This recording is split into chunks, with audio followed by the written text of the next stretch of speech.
Pope Francis spoke out on many issues today addressing Congress, but the one that hit home here at this congregation were his comments about family. He said it's in danger.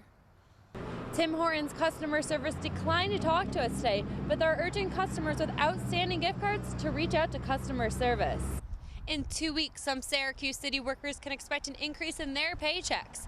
Now, some can expect an increase of about $6 and others $3. This after a decision was made here at Syracuse City Hall. Faculty and students here at Ithaca College have been urging President Rochon to step down from his position, but he sees this as the perfect opportunity to bring about change. The Haudenosaunee National Anthem was played as their flag was raised high here at Syracuse City Hall. Now both represent the anticipated start of the 2015 World Indoor Lacrosse Championship. Carl Grogan has worked with Arc of Onondaga for about a year now. He works very closely with 5 people with developmental disabilities, and he says it's most rewarding.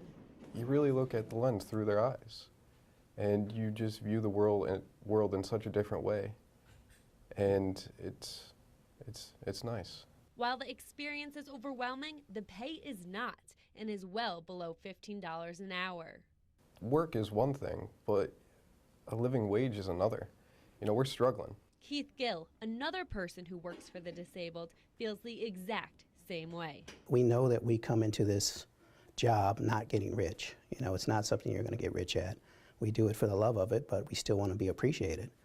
And, you know, we want to make what we're worth. Some ARC employers are concerned they're going to lose good workers to other jobs offering them more money when the state's minimum wage hike goes through. That's why they're asking the state for an increase in their wages, too. The employees that are working with people with developmental disabilities are just asking the state for the same opportunities that were given to fast food workers. We support everybody having a living wage, but certainly people with such complex and important jobs as caring for other people and having the responsibility for their safety has to come towards the top of the priority list. While the money matters, for Carl, it's those 5 faces that keeps him going every single day. If I'd run away from it to get another job, there would be a part of me that would be empty. Reporting in Syracuse, I'm Justine Marschner. It's quiet on Clayton Avenue in Cortland today, but just 2 years ago, this is what the street looked like. With Saturday's Cortica game approaching, this is the type of behavior both school officials, police, and students hope they never have to see again. You're constantly dodging, like beer cans being thrown in the air, pieces of chairs being thrown. Like, I know one of my friends got hit in the head and had to go to the hospital and get 8 staples in her head. I'm standing here on Clayton Avenue where just 2 years ago riots took place on this very street. Now police plan on having a heavy presence this year to make sure nothing gets out of hand. The weekend is known as a party weekend, and we get a lot of visitors that come into town, and that's usually where the problems begin. To combat the destructive behavior, police are beefing up patrols and calling in extra resources, including the Sheriff's Department and state police. Cortland police are also going door to door to remind students to be safe, and the college is offering non-alcoholic events on game day. We're trying to promote this great game, this great tradition, and at the same time dismissing this idea that it's only a party. To avoid a repeat of this. For now, reporting in Cortland, I'm Justine Marschner. Inside the hospital today, I saw signs in all the bathrooms warning patients not to drink the water.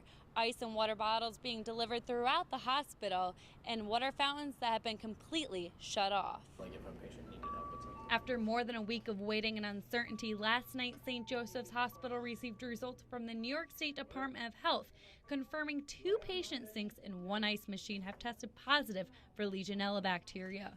These tests were ordered by the state after 3 patients were diagnosed with Legionella pneumonia in late September and early October. Following 3 positive cases, St. Joseph's began implementing restrictions throughout the hospital. We brought in bottled water. We put 1,000 filters on faucets to make sure that no bacteria could get through. Pulled our ice machines and scrubbed them and have added filters to them as well. The safety precautions have now been in place for 2 weeks with warnings to patients, visitors, and staff throughout St. Joseph's. Don't drink the water. Because of these ongoing precautions, hospital officials say they are confident their patients are safe. This is a very safe environment. It's an environment that I would be comfortable with any member of my family coming to, whether it be to deliver a baby or to have surgery. With no new cases of Legionnaire's disease in the past 3 weeks and strict water policies in place, officials believe the risk of contracting Legionella, typically only hazardous to a small group of people, has been mitigated.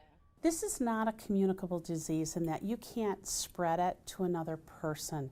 They have to ingest that infected water, choke on that water, or aspirate that water in order to get exposed. After speaking with hospital officials today, they said they will continue periodic testing and that restrictions will only be lifted once 2 more rounds of testing come back normal. For now, reporting in Syracuse, I'm Justine Marschner.